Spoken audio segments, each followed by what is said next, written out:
Hey guys, what's up? It's Raj here. Today we are discussing about the chapter 10 gravitation. Okay.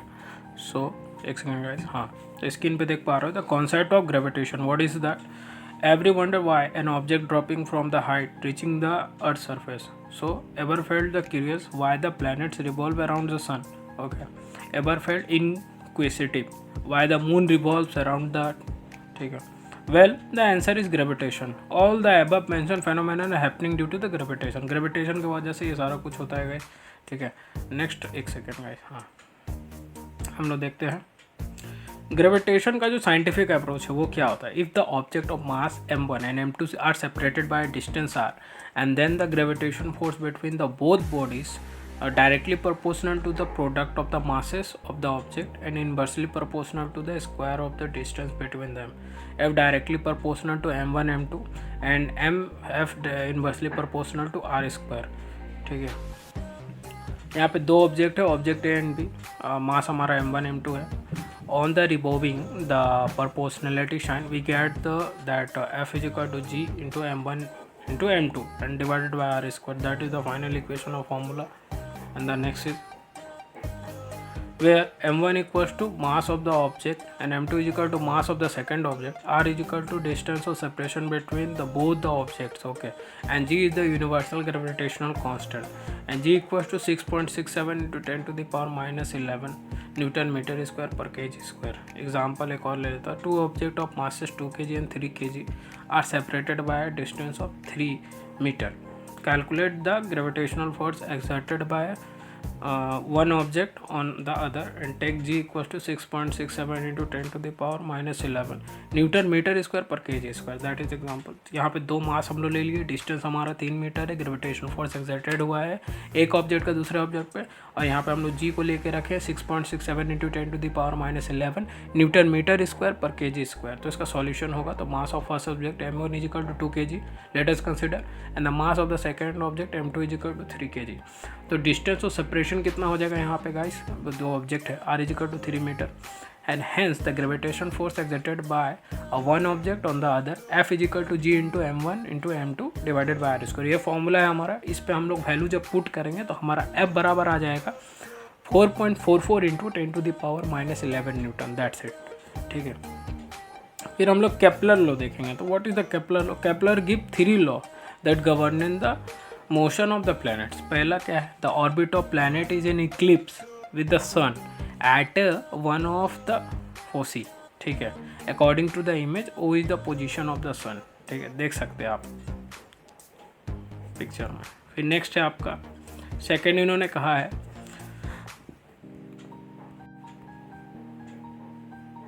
एक second guys. हाँ, second इन्होंने कहा the line joining the planet and the sun sweep equal area in equal intervals of time. Thus, if the time of the travel from A to B is the same as that from C to D, then the area of OAB and OCD are equal.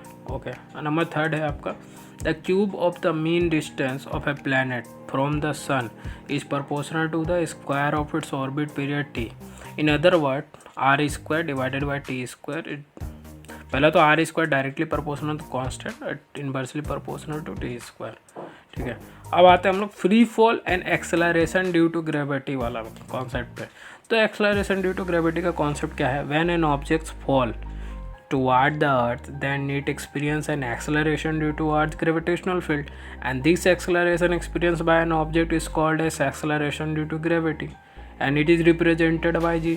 Its value is 9.8 meter per second square. So the scientific approach toward the acceleration due to gravity is from the second law of motion. We know that the f is equal to mg. ठीक है.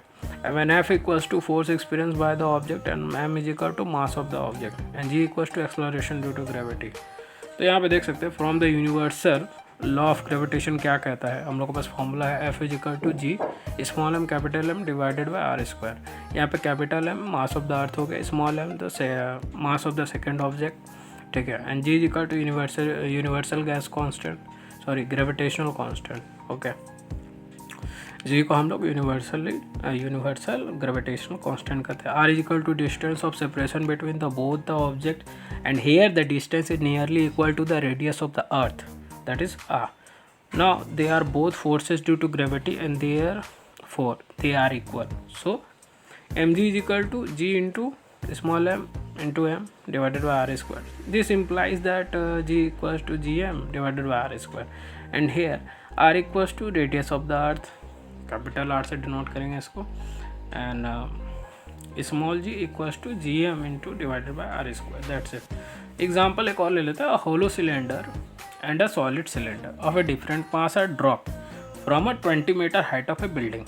Which of them will experience a greater value of acceleration due to gravity?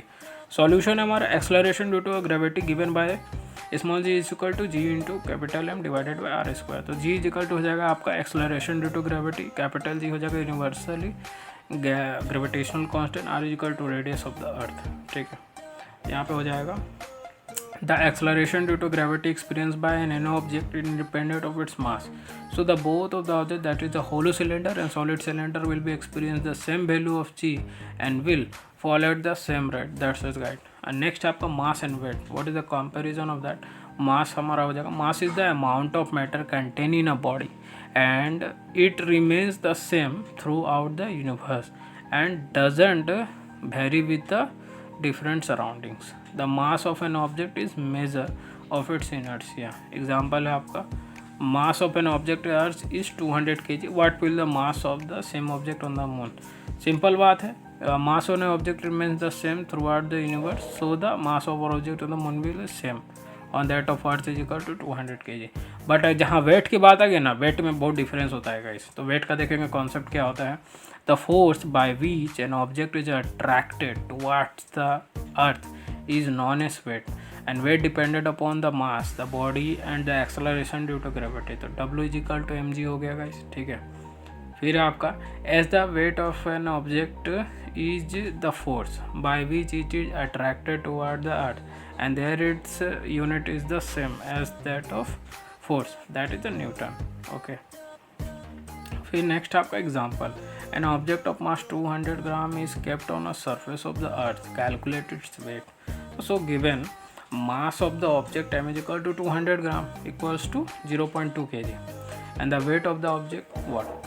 So the force by which an object is attracted towards the earth is known as weight.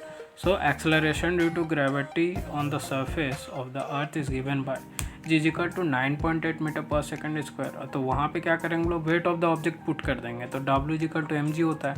तो हम लोग यहाँ पे 0.2 into 9.8 Newton डाल दिया. डालने के बाद हमारा डायरेक्ट आंसर आ जाएगा 9.6 newton. That's it. This is the weight of the object. अब हम लोग देखते हैं weight on object of the moon. ठीक है, weight on object of the moon divided by weight of object of the earth equals to 1/6. तो weight of object of the moon, weight of object on the earth, ठीक है, divided by 6. ठीक है, अगर for example किसी बंदे का वजन यहाँ पे आपका 30 kg है, चंद्रमा में वो कितना हो जाएगा आप इस फॉर्मूला में डाल दो. तो डालने के बाद अगर 30 डालोगे तो यहाँ पे आपका आंसर आ जाएगा 5 kg रह जाएगा चांद पे उसका वजन. ठीक है, तो आप देख सकते हो. नेक्स्ट है आपका इन्फ्रेंस. इन्फ्रेंस क्या होता है? As we know that mass and object remains the same everywhere. Therefore, we can infer that the weight of object is less on the moon due to the less value of acceleration due to gravity. So, we can say that this can be formulated as weight on an object on the moon equals to 1/6 the weight of the object on the earth. So, mass of the object into g moon equals to 1/6 into mass of the object into g earth. So, where g moon equals to acceleration due to gravity on the moon and the g of earth equals to acceleration due to gravity on earth. तो g of moon कितना हो जाएगा 1/6 into g of earth. ठीक है, तो g of moon is equal to 1/6, g of earth 9.8 metre per second square मार लिया. तो अगर इसको डिवाइड करेंगे तो g of moon जो ग्रेविटी है मून का वो हो जाएगा आपका 1.63 मीटर सेकेंड इनवर्स -2. अब आपको समझ में आया कि अगर हम लोग का अर्थ ग्रेविटी का 9.8 मीटर सेकेंड इनवर्स 2 है तो जी मतलब जो मून का ग्रेविटी है वो 1.63 कैसे है. ठीक है, सिंपल फॉर्मूला में डाला, बैठाया और निकाल लिया गाइस. ठीक है, अब हम लोग एग्जांपल देखते हैं और जिससे और आपका पूरा क्लियर हो जाएगा. An object weight 60 newton on earth. What will be the weight on object on the moon? मैं डायरेक्टली मैं पूरा नहीं देख करके मैं आपको डायरेक्ट आंसर बताऊँ 10 न्यूटन होना चाहिए। क्यों? हम लोग जानते हैं फॉर्मूला 1/6 होगा, ठीक है। तो 60 को अगर उसमें बैठा दिए न्यूटन को 6 से डिवाइड किया, देखिए 10 न्यूटन आंसर है। आप ऐसे स्क्रीन देख लीजिए, फॉर्मूला ऐसे ऐसे बैठाया गया ऐसे, मैं डायरेक्ट आंसर बता रहा हूँ 10 न्यूटन। फिर आपका thrust and pressure, what is that, what is a thrust, ठीक है। आप लोग को मालूम होना चाहिए कि हमारे जो इसरो है, Indian space research organisation, ISRO के जितने साइंटिस्ट हैं वो जो रॉकेट का फ्यूल बनाते हैं, ठीक है, वो जो रॉकेट फ्यूल होता है वो आता है आपका H2O2। H2O2 मतलब हो गया आपका hydrogen peroxide. Hydrogen peroxide is known as the rocket fuel, ठीक है। तो उसमें वो लोग भी थ्रस्टर भी बनाता है वो लोग, ठीक है। थ्रस्ट और प्रेशर का बहुत अच्छा कॉम्बिनेशन होता है रॉकेट में, तो अभी पढ़ने में मज़ा आएगा। जिसको भी फ्यूचर में एरोस्पेस से साइंटिस्ट बनना है या कुछ भी बनना है तो उसके लिए काफ़ी अच्छा टॉपिक है ये, तो थोड़ा बी अटेंशन, ओके। थ्रस्ट क्या होता है? The force acting on an object perpendicular to the surface is known as the thrust, its unit is newton, ठीक है। फोर्स एक्ट होता है ऑब्जेक्ट किसी पे भी और परपेंडिकुलर होता है किसी भी सरफेस का, is known as thrust and its unit is newton. देखिए थ्रस्ट भी एक तरह का फोर्स है, इसीलिए इसको न्यूटन में ही रखा जाता है यूनिट में। Pressure is defined as the thrust applied on the per area, तो pressure equal to thrust per area. तो ऐसा यूनिट हो गया आपका पास्कल या न्यूटन पर मीटर स्क्वायर, ठीक है। फिर आपका इन्फ्रेंस एक बार देख लेता। फर्स्ट है it is clearly evidence from the above formula that the pressure is directly proportional to the thrust. Therefore, increasing the thrust on the same area will increase the pressure too. And the second is it is clearly evidence from the above formula that the pressure is inversely proportional to the area on which the thrust is applied. So, if the area in which the thrust is applied is increased, keeping the thrust constant, the pressure will be decreases. ठीक है, देख सकते हो। Next है in other words if the thrust is applied on a smaller area, large pressure exerted and vice versa, and this principle is utilized in a sharp object like knives, blades, etc., and these sharp objects have very less area on which the thrust is being applied, so the high pressure is involved in there, that why we cut things easily. एक knife पे भी आपका thrust का concept आप समझ सकते हो कि जब चाकू लेकर आप किसी भी चीज़ को आते, उसका शार्प ऑब्जेक्ट का तो एरिया कम होता है और उस पर थ्रस्ट बहुत ज़्यादा अप्लाई होता है, ठीक है। यही चीज़ इसमें बताया गया है, very less area but the applied in pressure is very high, so we can cut the thing easily, okay. एक एग्जांपल लेते हैं जिससे क्या होगा पूरा क्लियर हो जाएगा ये वाला concept. A cube of mass 2 kg and the side of 10 metre is kept on a table, take g equals to 10 meter per second square and calculate the force exerted by the cube on the table. So the given mass of the cube equals to 2 kg and the side of the cube is equal to 10 meter and g is equal to 10 meter per g is 10 meter per second square, sorry for that, and as all the side of a cube are equal and therefore the area of the base will be the given by, तो area of base equals to side का whole square, तो 10 meter का square is equal to 100 meter square. As the cube is kept on the table, so its weight will be acting downwards, ठीक है। उसके बाद क्या होगा, and that is the perpendicular force या thrust which the cube will be exerted on the table, ठीक है, first of all, and the thrust exerted by the cube is equal to हमारा हो जाएगा mg 2 into 10 न्यूटन, तो हमारा हो गया यहाँ पे 20 Newton. We know that the pressure equals to thrust per area, therefore putting the value in the formula we get तो pressure equals to 20 divided by 100, ठीक है, 1/5 इक्वल्स हो जाएगा हम लोग का 0.2 pascal and therefore the cube exerts a pressure of 0.2 pascal on the table, ठीक है। फिर आपका आता है बायोंट फोर्स। तो हम लोग का जो बायोंट फोर्स होता है, when ever N object is immersed in a liquid and its weight is acting downwards, the liquid exert an upward force on the object, and this upward force exerted by the liquid is known as buoyant force. That's it. the next है आपका, देख सकते हैं यहाँ पे, देखिए आपका object है, ये वेट है उसका, फिर लिक्विड है, यहाँ पे आप थ्रस्ट है, ठीक है। तो यहाँ पे 2 पॉइंट्स हम लोग देख सकते हैं जो हम लोग का, देखिए स्क्रीन में आपका देख पा रहे होंगे, ये पिक्चर है, तो इस हिसाब से हमारा यहाँ पे हो जाएगा गाइस कि object floats on the surface on the liquid and when the buoyant force exerted by the liquid is greater than the weight of the object first of all, and the second is object sink in the liquid when the weight of the object is greater than the buoyant force exerted by the liquid. दोनों point यहाँ पे clear है। फिर next आपका density, तो density define as the mass per unit volume. तो density बराबर हमारा हो जाएगा mass per volume. Its unit is KG per metre cube या ग्राम पर सेंटीमीटर क्यूब। इसका इन्फ्रेंस क्या है? It is clearly evidence from the formula that the density of an object is directly proportional to the mass of the object, and this implies that the density of the object increases correspondingly if the mass of the object is increased first of all, and the second is it is evidence from the formula that the density of an object is inversely proportional to the volume of the object, so the volume of the object decreases, the density will be increases, ठीक है, correspondingly।